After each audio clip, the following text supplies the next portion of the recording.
I call the member for Perth. Thank you, Mr Deputy Speaker. It is very rewarding that in my last week in this place, I presume my last week in this place, that I feel that I've actually achieved something, and I am extremely pleased that we have that the government has agreed to amend this bill to rectify what I consider to be a considerable injustice that was embedded in the legislation in its original formulation.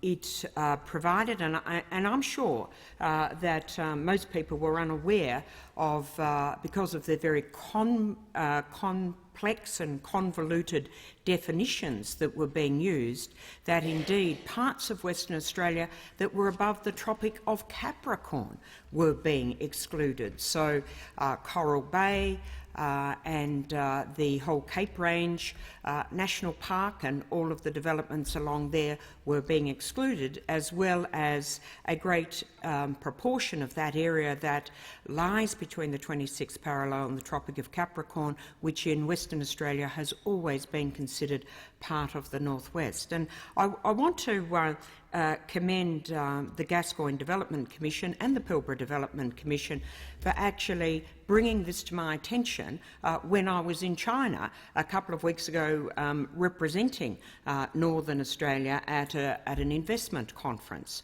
And they showed me the definition, expressed their concern. I began to pull it apart and contacted my colleagues on the committee to have a look at that. Now, unfortunately, because I was in China, I was not able to be there to drive that, but I do want to thank the chairman of the committee for providing support so that we were eventually able to get this amended. And to me, it is really important. Now, not only, I guess I've always had a particular affection for Carnarvon ever since I worked there in 1980.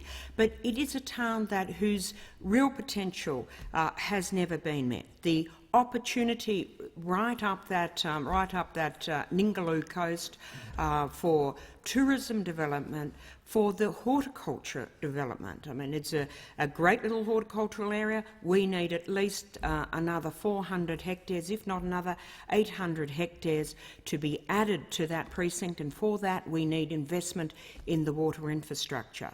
I'm pleased to see that Andrew Forrest himself has now got involved in pastoralism in the Gascoyne, and I think that we will then see that industry, the pastoral industry, together with the horticultural industry, taking a great leap forward, and we can look forward to much greater development in that precinct and really exploiting the opportunities that lie there, but it does need investment.